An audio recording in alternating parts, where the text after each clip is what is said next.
ওই তো পুসি ক্যাট, ওইদিকে ডগ। আর কি কি চাই তোমার বলো?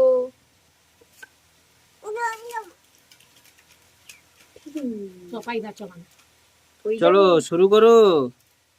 এদিকে এদিকে এদিকে তাকাও, এদিকে। নমস্কার বন্ধুরা, সানার কিচেনে আপনাদের সবাইকে স্বাগত। আবার চলে এলাম আপনাদের সঙ্গে একটি রেসিপি শেয়ার করতে। আজকে সমস্ত মিক্স সবজি দিয়ে তো চিংড়ি মাছ দিয়ে রান্না করব। চিংড়ি মাছ দিয়ে মিক্স সবজি রেসিপিটা খেতে দারুণ লাগে। চলুন আমি কিভাবে ঘরোয়াভাবে তৈরি করি চিংড়ি মাছ দিয়ে এই সবজির তরকারি আপনাদের সঙ্গে আজকে শেয়ার করি। এই শুধু ওই সবজিগুলো নিবে, এক একটাকে একটু চেখে দেখবে। প্রথমেই চিংড়ি মাছগুলো ভেজে নেব। তার জন্য কড়াই গরম করে নিয়েছি। এবার কড়াইয়ের মধ্যে দিয়ে দিচ্ছি সর্ষের তেল। তেল গরম হয়ে গেছে, এবার তেলের মধ্যে চিংড়ি মাছগুলো দিয়ে দিচ্ছি। দিচ্ছি সামান্য লবণ আর হলুদের গুঁড়ো।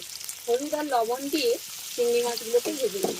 চিংড়ি মাছ কিন্তু বেশি ভাজতে হয় না, 1 থেকে 2 মিনিট ভেজে নিয়ে বানাবো। চিংড়ি মাছ ভেজে নিয়েছি, এবার এগুলো তুলে নেব। রান্নার প্রথমে যদি চিংড়ি মাছটা ভেজে নেওয়া হয়, ওই তেলের মধ্যে রান্না করলে পুরো রান্নাটার মধ্যেই কিন্তু চিংড়ি মাছের ফ্লেভারটা খুব ভালো আসে। তাই প্রথমেই যেই তেলে রান্না হবে একটু বেশি করে তেল দিয়ে চিংড়ি মাছটাকে ভেজে নেবে, দিলে কিন্তু রান্নার টেস্ট খুব ভালো আসবে। চিংড়ি মাছটা ভেজে নেওয়ার পর আর একটু সামান্য পরিমাণে তেল দিলাম। এবার ফোড়নে দিচ্ছি তেজপাতা, 5 ফোড়ন,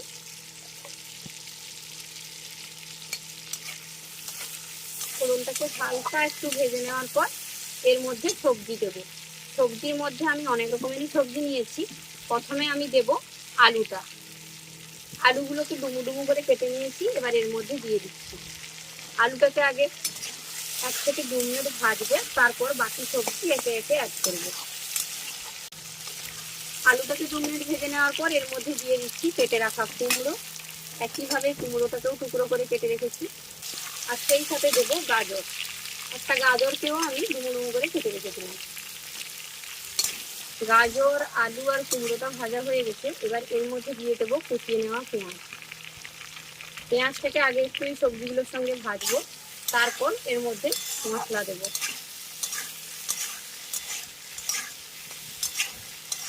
পেঁয়াজ কিন্তু প্রথমে দিয়ে ভাজার দরকার নেই, কারণ পেঁয়াজটা আধ ভাজা হবে আর খাওয়ার সময় একটু হালকা মুখে পড়বে, তখন কিন্তু খেতে ভালো লাগবে। এবার এর মধ্যে দিচ্ছি বাটা মশলা, জিরে, আদা আর লঙ্কা।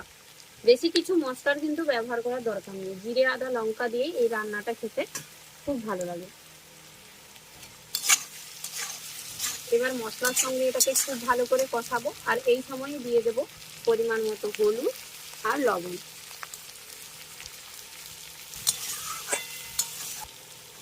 মশলার সঙ্গে খুব ভালো করে কষিয়ে নিয়েছি, এবার একে একে বাকি সবজিগুলো দিয়ে দেবো। দিয়ে দিচ্ছি কেটে রাখা পুঁই ডাঁটা।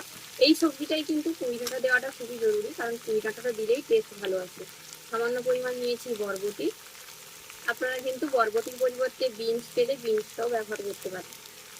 দিচ্ছি বেগুন, সেই সাথে দেবো ঝিঙে।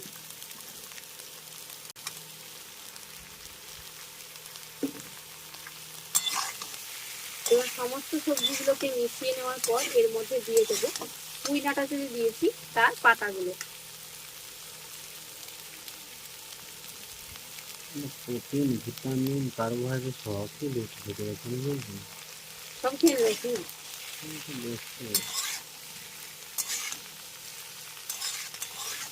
এবার সমস্ত কিছুকে মিশিয়ে নেওয়ার পর ঢাকা দিয়ে এটাকে রান্না করব, যাতে আলু, কুমড়ো, গাজর এবং সমস্ত সবজি খুব ভালোভাবে সেদ্ধ হয়ে যায়। আর ঝিঙে, পুঁই ডাঁটা আর পুঁইয়ের যে পাতাটা ব্যবহার করছি সেগুলো থেকে জল বেরাবে, তাই আলাদা করে কিন্তু জল ব্যবহার করার কোনো দরকার নেই। ঢাকা দিয়ে রান্না করলেই এটা সমস্ত সবজি ওই সবজির জলেই কিন্তু সেদ্ধ হয়ে যাবে। আর আঁচটাকে কম রেখেই কিন্তু রান্নাটা করতে হবে। সমস্ত সবজি খুব ভালোভাবে সেদ্ধ হয়ে গেছে, এবার ভেজে রাখা চিংড়ি মাছগুলো এর মধ্যে দিয়ে দিলাম, দিয়ে ভালো করে মিশিয়ে নেব। আমাদের চিংড়ি মাছ দিয়ে মিক্স সবজির তরকারি কিন্তু একদম রেডি। এই সবজিতে আলাদা করে কোনো গরম মশলার ব্যবহার করবো না। আর আপনারা চাইলে কিন্তু এখানে লঙ্কার গুঁড়ো ব্যবহার করতে পারেন, তবে আমি লঙ্কার গুঁড়োটা ব্যবহার করলাম। কারণ এই সবজির কালারটা একটু কালচে দেখাচ্ছে কুইটাটার কারণে, কিন্তু এটা খেতে খুব ভালো লাগে। আর আলু কুমড়ো সবকিছুই কিন্তু খুব ভালোভাবে সেদ্ধ হয়ে গেছে। এবার এটা নামিয়ে নেব।